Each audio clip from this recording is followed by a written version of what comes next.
नमस्कार दोस्तों, मैं आनंद कौशल परफेक्शन आईएएस के खास कार्यक्रम ऑडियो सीरीज में आप सभी का स्वागत करता हूं।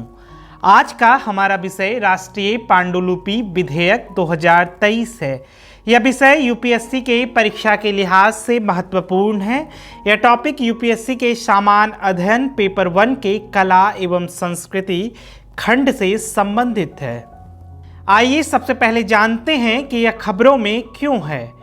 संस्कृति मंत्रालय के आधिकारिक प्रवक्ता के अनुसार सरकार संभवतः संसद के शीतकालीन सत्र में राष्ट्रीय पांडुलिपि विधेयक 2023 पेश करने की योजना बना रही है।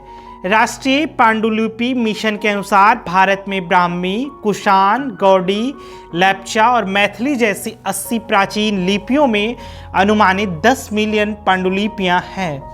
भारत की समृद्ध सांस्कृतिक विरासत इसकी प्राचीन पांडुलिपियों में समाहित है। ये पांडुलिपियां अमूल्य ज्ञान का भंडार तथा ऐतिहासिक महत्व रखती हैं। भारत की बहुत सी पांडुलिपियों का देश के भीतर और बाहर खो जाना अथवा नष्ट हो जाना चिंता का विषय बन गया है।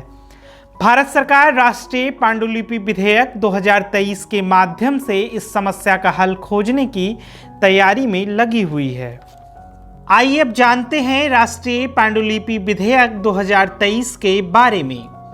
विधेयक का प्राथमिक उद्देश्य। इस विधेयक का प्राथमिक उद्देश्य विश्व भर में भारतीय विरासत ग्रंथों का दस्तावेजीकरण और सूचीबद्ध करना है, चाहे वे भारत में या विदेश में कहीं भी हो। उनके बारे में सटीक और अद्यतन अर्थात अप टू डेट जानकारी बनाए रखना और उन शर्तों का विवरण देना जिनके तहत उनसे परामर्श किया जा सकता है। विधेयक में 10 सदस्यीय राष्ट्रीय पांडुलिपि प्राधिकरण अर्थात एनएमए की स्थापना की परिकल्पना की है। केंद्रीय संस्कृति मंत्री इस निकाय के अध्यक्ष होंगे। एनएमए पांडुलिपियों के डिजिटलीकरण, संरक्षण, परिरक्षण, संपादन और प्रकाशन कार्य के संबंध में शीर्ष नीति निर्धारण निकाय होगा। एनएमए के पास पांडुलिपियों तक पहुंच के आवंटन को विनियमित करने के लिए एक सिविल कोर्ट की शक्तियां होंगी और चोरी और ग्रंथों के अपमान की जांच करने के उद्देश्य से एक जांच विंग भी होगा। इससे यह सुनिश्चित होगा कि पांडुलिपियां की क्षति या चोरी से नष्ट ना हो। यह पांडुलिपियों के अध्ययन के लिए फेलोशिप और छात्रवृत्ति प्रदान करने के लिए विश्वविद्यालयों और अन्य शैक्षणिक संस्थानों या एजेंसियों के साथ सहयोग कर सकता है।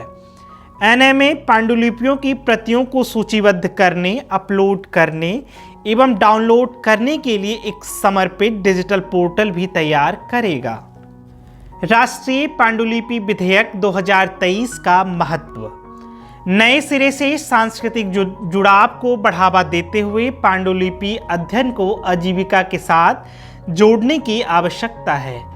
तभी सामाजिक सांस्कृतिक परिवेश में प्राचीन पांडुलिपियों के महत्व को वापस लाया जा सकता है। विदेशों में भारतीय पांडुलिपियों का सर्वेक्षण और दस्तावेजीकरण निश्चित रूप से भारतीय पांडुलिपियों में बढ़ती वैश्विक रुचि को बढ़ावा देगा। आइए अब संक्षिप्त में जानते हैं कि पांडुलिपि होता क्या है। पांडुलिपि कागज, छाल, कपड़े, धातु, ताड़ के पत्ते पर किसी अन्य सामग्री पर कम से कम 75 वर्ष पूर्व पुरानी हस्तलिखित रचना होती है। इसका महत्वपूर्ण ऐतिहासिक और वैज्ञानिक महत्व होता है।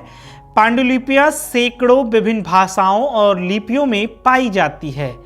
पांडुलिपियों में ज्ञान सामग्री होती है। उदाहरण के लिए वक्षशाली पांडुलिपि वर्ष की छाल पर लिखा गया एक प्राचीन गणितीय पाठ है और इसे शून्य के उपयोग का सबसे पहला दर्ज उदाहरण माना जाता है। राष्ट्रीय पांडुलिपि मिशन क्या है? इस मिशन को 2003 में भारत की पांडुलिपि विरासत की पहचान, दस्तावेजीकरण, संरक्षण और सुलभ बनाने के उद्देश्य के साथ लॉन्च किया गया था। संस्कृति मंत्रालय के तहत एक स्वायत्त निकाय है। राष्ट्रीय पांडुलिपि मिशन एक राष्ट्रीय स्तर की व्यापक पहल है जो अपने आदर्श वाक्य भविष्य के लिए अतीत का संरक्षण को पूरा करने की दिशा में काम करती है। इनमें विभिन्न प्रकार के विषय, बनावट, सौंदर्य शास्त्र, लिपियां, भाषाएं, सुलेख, रोशनी और चित्र शामिल है। राष्ट्रीय पांडुलिपि मिशन के अनुसार मौजूदा पांडुलिपियों में 75% संस्कृत में जबकि 25% क्षेत्रीय भाषाओं में है।